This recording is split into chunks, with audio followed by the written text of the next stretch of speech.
You're probably wondering how I ended up in this situation. Hey, so I crashed my bike on the final track day of the season, and I fixed it up mechanically, but cosmetically, it's gonna need some work. And I'm embarrassed to say this, but how a bike looks actually means a lot to me. And it's embarrassing for me because I work with people who only talk about performance, power to weight ratios and suspension setups and lap times. And that's all fun, but at the end of the day, what makes me want to ride is how cool the bike looks. So I want to use this crash as an excuse to make the bike look as cool as possible, at least to me. And I see the guys take on projects like this all the time, and I've always wanted to join in. The only problem is I'm kind of a design noob. I don't really know what I'm doing. So my plan is to nerd snipe Bob and the rest of the engineering to teach me how to approach a project like this properly. So what am I even nerd sniping them into? What's the plan? My front fairings are in pretty rough shape. What I want to do is put some different fairings onto the bike. So the fairings I want to use are these NS400R fairings. I think they look sweet. I'm a huge fan of the late 80s, early 90s Japanese sports bike aesthetic, and I think it's because I find them incredibly visually balanced. My eye is equally drawn to the front and the rear of the bike, where I find that modern bikes suffer from the Johnny Bravo effect, where you're really only looking at the front. And when you overlay the two bikes, it looks like it just might work out. The wheelbases are pretty much the same, the gas tank is pretty much in the same spot, and a lot of the body lines end up in similar locations. So my plan is to use the front fairings from the NS400 and the rear fairings from my bike. So how's this project actually going to work? So I've ordered a set of NS400R fairings, but they're not made for my bike, obviously. So I highly doubt that the hard points on my bike are going to align with the mounting holes on the new fairings. What I'll probably have to do is scan my naked bike, scan the inside of the fairings, and mate the two with printed brackets. Then there's the gas tank. Right now, my front fairings and my gas tank cover are one piece. But since the new ones aren't that style, I'm going to either have to figure out how to attach the new cover onto my old tank or just print a new tank cover entirely. I'm not sure which one I'm going to have to do, but that's future Miles' problem, so I'm not going to think about it right now. Finally, and what I'll design first, is the pillion seat cover. Since I'm planning to use my existing rear fairings, I need to design a new one. And this should be easy. What I'm seeing here is complete trash. Should be easy. That's why it sits crooked, Miles. Easy. That means you're Which is why I'm starting with it today. Okay, so the plan. What I think I need to do is scan the back of the bike, design the part in CAD, print it, test it, repeat it until it fits, and then paint the part. Before designing this pillion seat cover, I need to scan the bike. And I've scanned a few things before, but most of the things I know were just picked up by watching the guys scan things.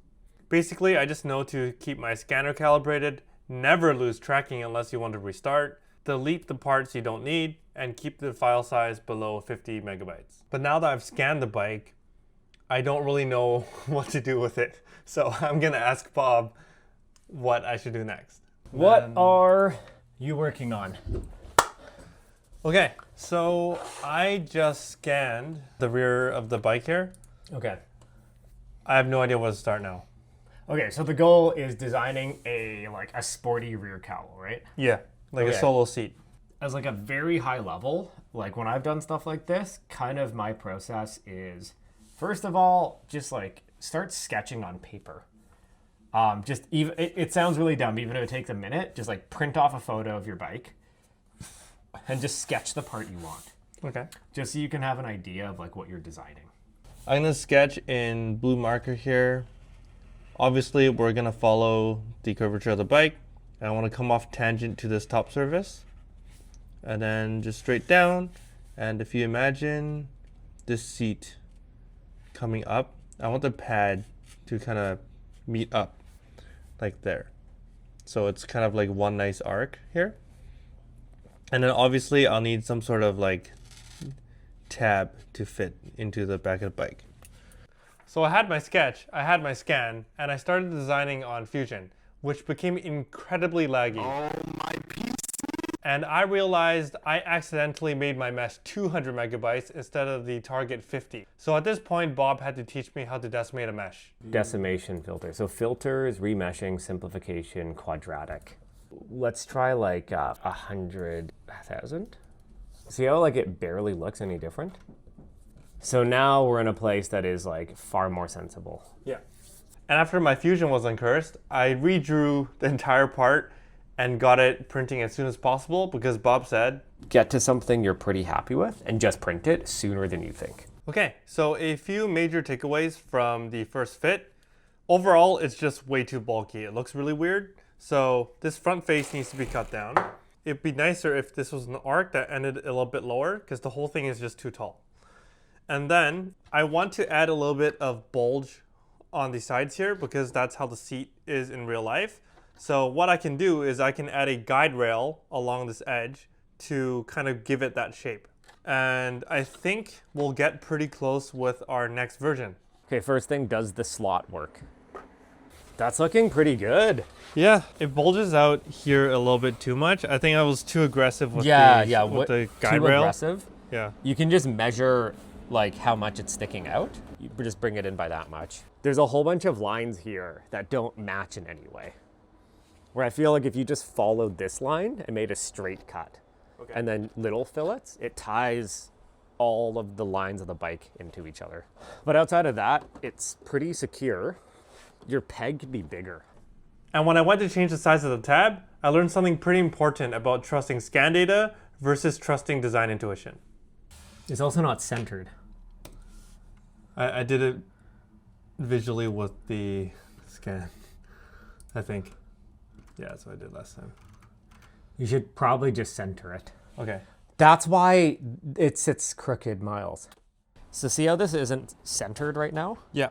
So that's because we don't have our slot centered. Like with this one, you just had it mounted off center because you wanted to be true to the scan. Yeah. I think that's one of the tricky things with working with scan data. Like it's a pretty fair assumption for that to be centered. And if the scan geometry puts it a bit off center, you should ignore the scan geometry and follow the design intuition, which I know you're still building. And hopefully the next version is the one I go with. So the slot, that was a nice sound. Yeah, that's a good sound. That's pretty good. I would say right here bulges a tiny bit more than I want. Yeah. You can see that, right? Yeah. So like, I think we have to pull that one dimension in. But outside of that, dude, I think you're pretty good. Because that fit so well, Bob wanted to give it a quick paint so we had a better idea of what the final version was going to look like.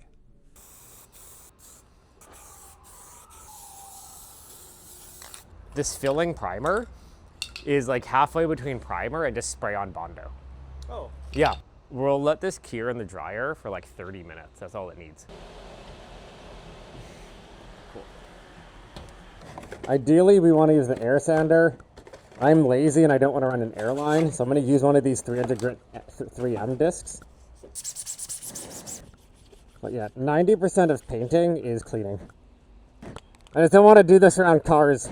Okay, so same thing. We're going to do a tack coat. So really light first.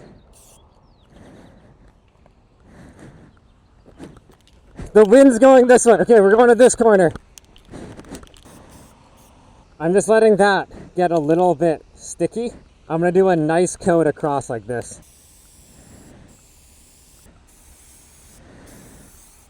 And I'm gonna get the edges.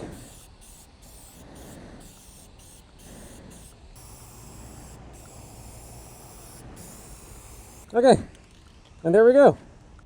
When you're doing the final part, it seems to be able to sit on this surface really well. So if you have like, if you find a box that it can sit on this lip, Yeah.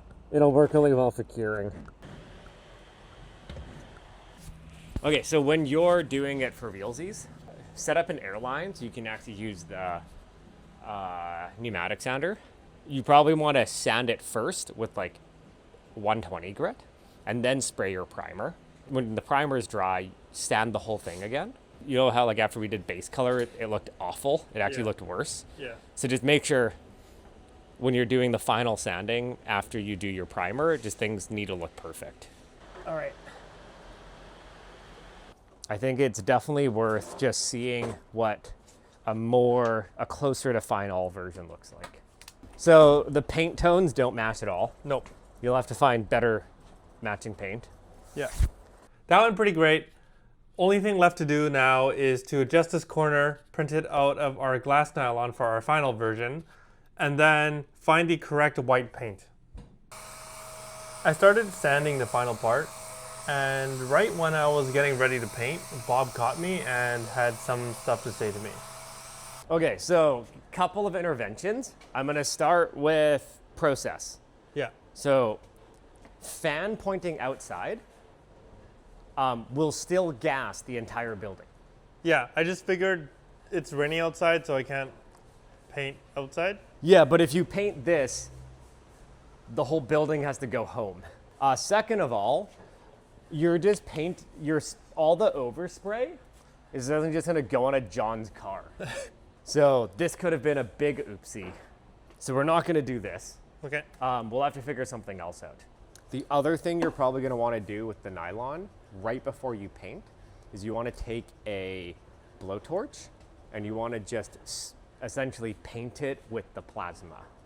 This is a real thing. Nylon is a low surface energy plastic, which means materials have a hard time bonding to it. And a really easy way to add free electrons to a low surface energy plastic is plasma sputtering. It's the fancy term. The ghetto garage method is you take a blowtorch and you just go up and down it. Next thing, this Duplicolor stuff is like absolutely garbage.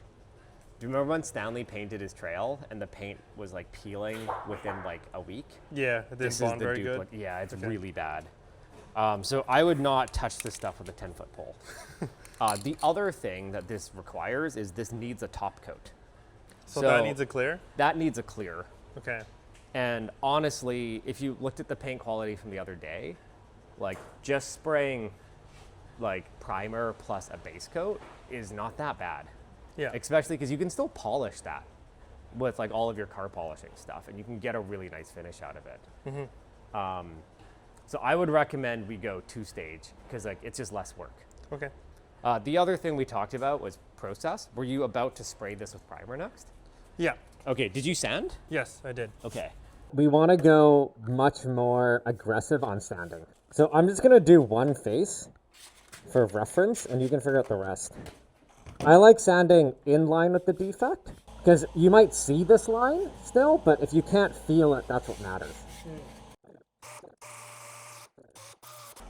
Alright, so that's feeling pretty good to me now. And like I said, this is a lot of by feel, not by eye. And I'm just going to hit this by hand. So I think this is ready for priming now. Give that a feel. This is what, in paint, this is what half-assed is. It's just like your bar, you have to just like really up your standard of what everything is. Like what I'm seeing here is complete trash. Complete trash. I thought the hardest thing about painting was going to be, well, painting.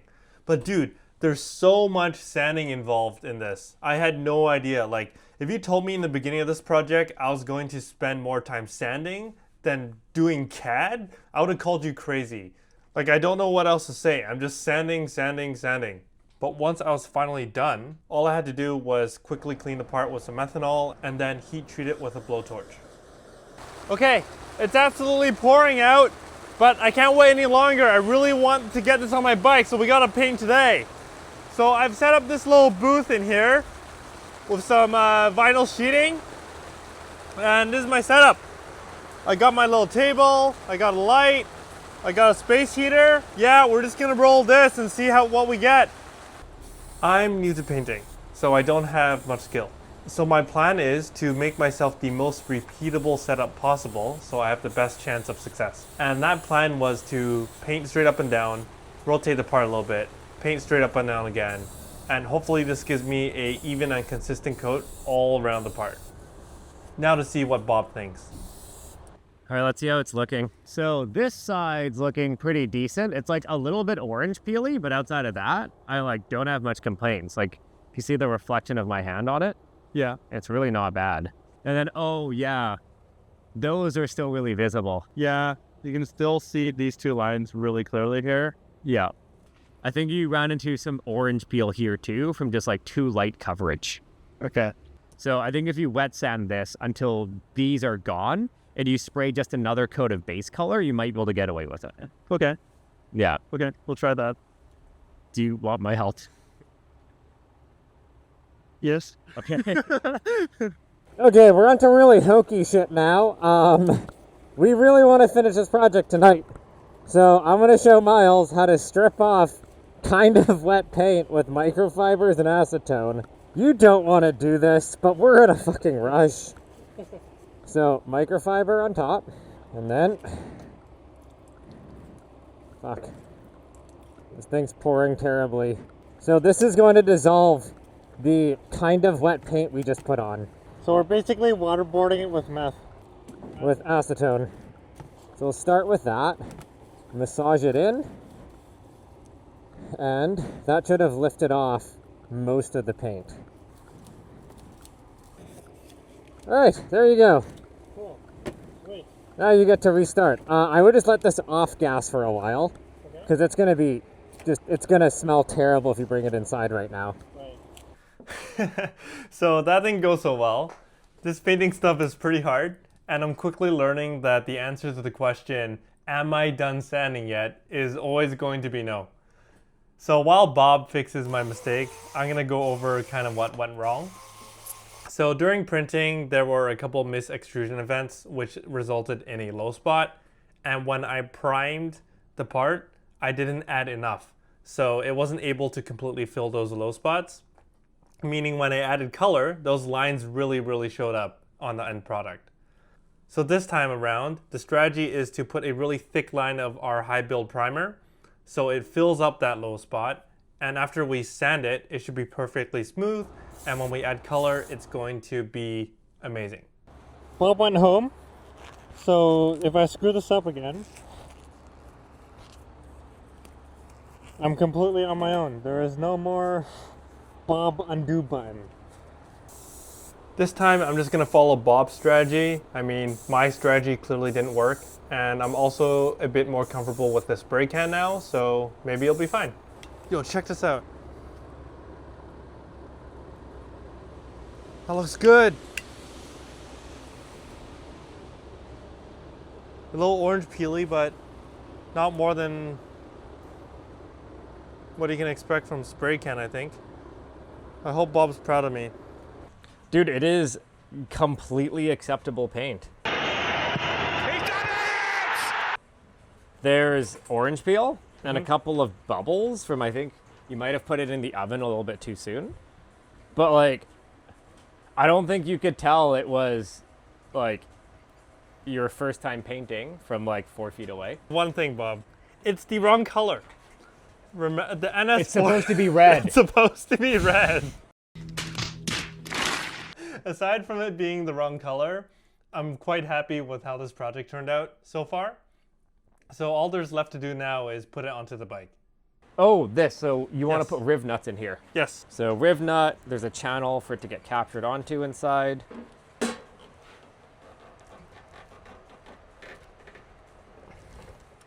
And we use riv nuts because we can't heat set into TPU, right?